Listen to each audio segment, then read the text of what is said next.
go to Isaiah, and we want to look at 66.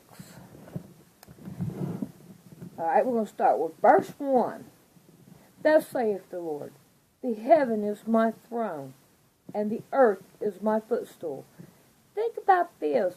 God is sitting up there in heaven, and what is a throne? Throne is where judgment is.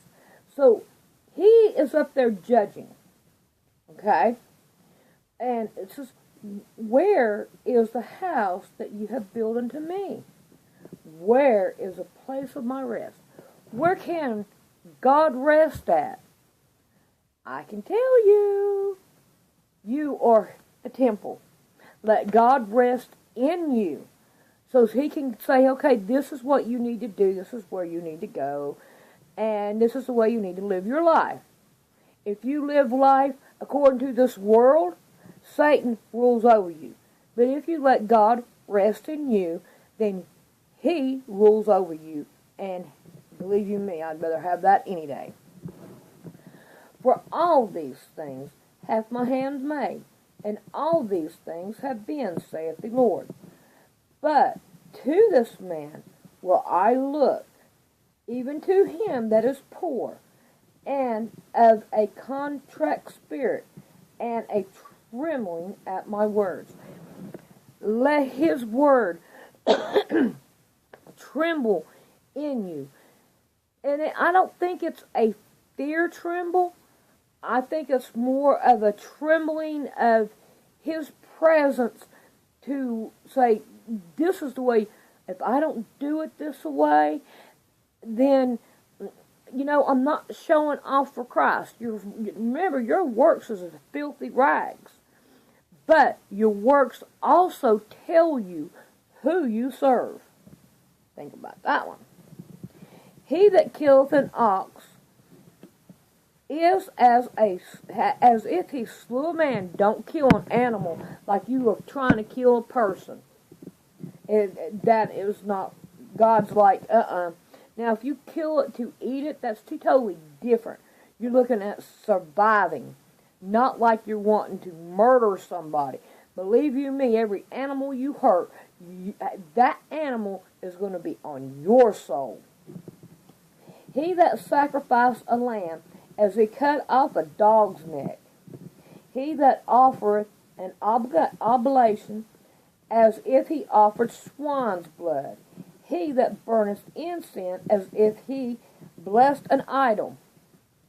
Yea, they have chosen their own way, and their souls delighteth in their abominations. If you love an animal, believe it or not, animals are so forgiving.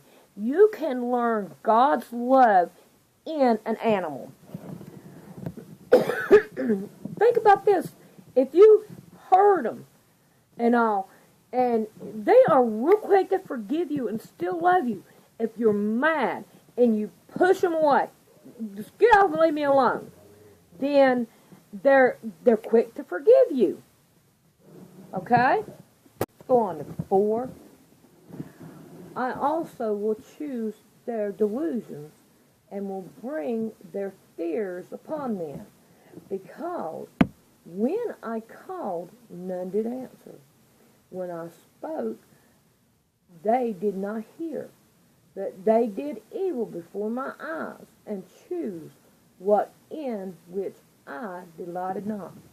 That when God said, hey, look, you need to wake up.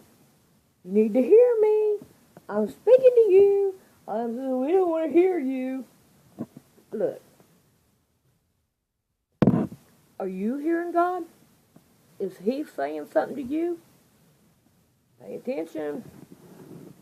Hear the words of the Lord, ye that tremble at his word. He's talking to you now. Your brethren that hateth you, that cast you out for my name's sake, said, let the Lord be glorified, that he shall appear to your joy, and they shall be ashamed. They're going to put everybody that makes some fun of you, that will not humble themselves for him, and that will not listen to what God's got to say, He is going to, they're all going to be ashamed. And what greatness that's going to be when we, Go on to 6. A voice of noise from the city, a voice from the temple, a voice of the Lord that rendereth recompense to his enemies. Recompense is a word that means that I'm going to get even with you. You were evil, and now, hey, look, you see what evil is. Before she traveled, she brought forth. Before her pain came, she was delivered of a man-child. This was talking about Jesus Christ. Who hath heard such a thing? Who hath seen such a thing? Shall the earth be made to bring forth in one day, or shall a nation be born at once? For as soon as Zion travels, she brought forth her children. I could go into this one, but you got to look. We are looking at Zionists now. Where are they at? Right here. Shall I bring to the birth and not cause to bring forth, saith the Lord? Shall I cause to bring forth and shut the womb, saith the Lord? Rejoice ye with Jerusalem, and be glad with her. All ye that love her, rejoice for her, with her, all ye that mourn for her. That ye may suck and be satisfied with the breast of her consolidation, that ye may milk out and be delighted with the abundance of her glory. For thus saith the Lord, Behold, I will extend peace to her like a river, and the glory of the Gentiles like a flowing stream. Then shall ye suck, ye shall be borne upon her side, and be a brindle upon her knees. All right, a brindle, I'm not for sure. Let me look that word up. Okay, it means to move a baby or young child up and down in a playful or up and down, a playfulness, to move lightly up and down. So, like riding a horse. Okay, so that right there helps a little bit. As one whom his mother comforteth, so will I comfort you, and ye shall be comforted in Jerusalem. And when ye see this, your heart shall rejoice, and your bones shall flourish like a herb. And the hand of the Lord shall be known towards his servants, and his indignation towards his enemies. He is going to, while we go and have fun in Jerusalem, the rest of the world is his enemy, so he's going to show him the wrath. For behold, the Lord will come with fire, and with his chariots like a whirlwind, to render his anger with fury, and his rebuke with flaming fire. For by fire and by his sword will the Lord plead with all flesh, and the slain of the Lord shall be many, that satisfy themselves and purify themselves in the gardens behind one tree in the midst. Think about the Garden of Eden. Remember? They have the tree of good and evil. So what are they doing here? They're back at the tree. Right back there.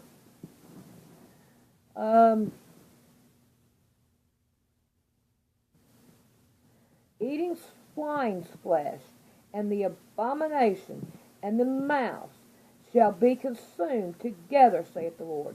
I don't know about you, but I don't think, what? Casserole rat? Okay. For I know their works and their thoughts. It shall come that I will gather all nations and tongues, and they shall come and see my glory.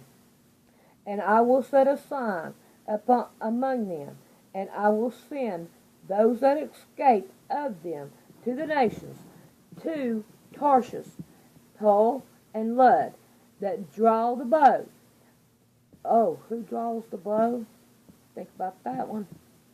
Tubal and javelin, to the isles afar off, that have not heard my fame, neither have seen my glory, and they shall declare my glory among the Gentiles. And they shall bring all your brethren for an offering unto the Lord out of all nations upon horses and of chariots, and in ladders, and upon mules, and upon swift beasts to my holy mountain Jerusalem, saith the Lord. As the children of Israel bring an offering in a clean vessel to the house of the Lord. So, you need to have a clean vessel. This is your vessel right here. Right here. It's in your heart. You are a vessel. So you've got to clean it up. How do you clean it up? By confessing God is who He is and that you sin. John 21. And I will also take of them for a priest for the Levites, saith the Lord. For as the new heaven and the new earth, which I will make, shall remain before me, saith the Lord, so shall your seed and your name remain.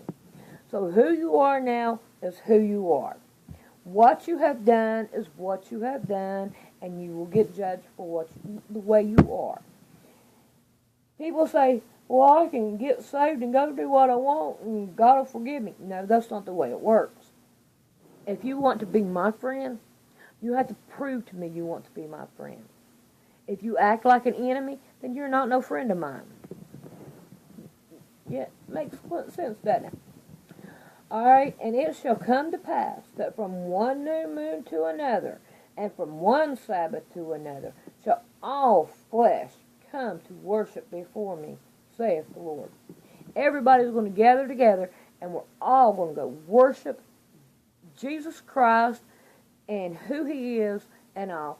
So that right there is going to be great. Let's look at the last verse.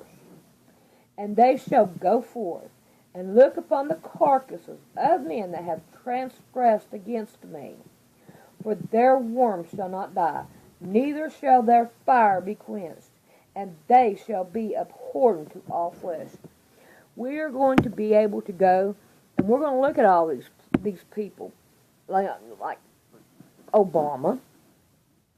Can we name some more? Hillary Clinton, George Bush.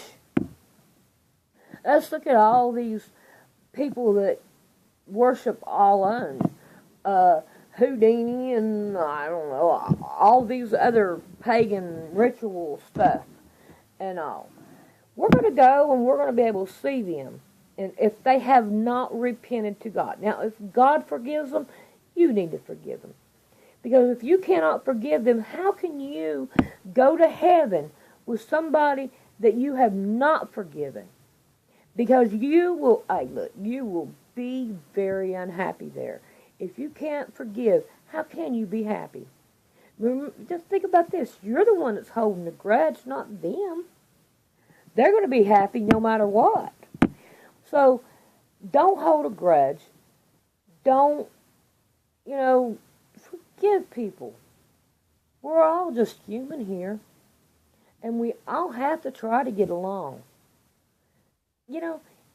It's like somebody, accidentally hit you or something, and you got a really bad bruise, and it really bruised you really bad. And it was only an accident, okay? And if you hold that grudge against them, you are making your blood pressure go up. You're not sleeping at night. Believe it or not, all this stuff adds up. Okay? But think about what the other people is doing. They thought no more about it. They done brushed it aside. They forget. I forgot I did it, you know. And even if they say I'm sorry, does it really take away the pain? No, it don't. But sorry is just saying, hey, look, my feelings are hurt that I hurt you. That's showing you're human. So, remember, forgive like Jesus does. He loves you. And remember, keep God on your mind, Jesus in your heart, and praise on your lips. Love you guys. Bye. Hey, let's do this. Only time I'm going to do it. I think, I better not go into too much. I might not never do it again, then again I might. Let your yay be yay and your nay be yay. But subscribe, comment. What's the other one? Okay, you know it. Share. That's it. Share. Bye.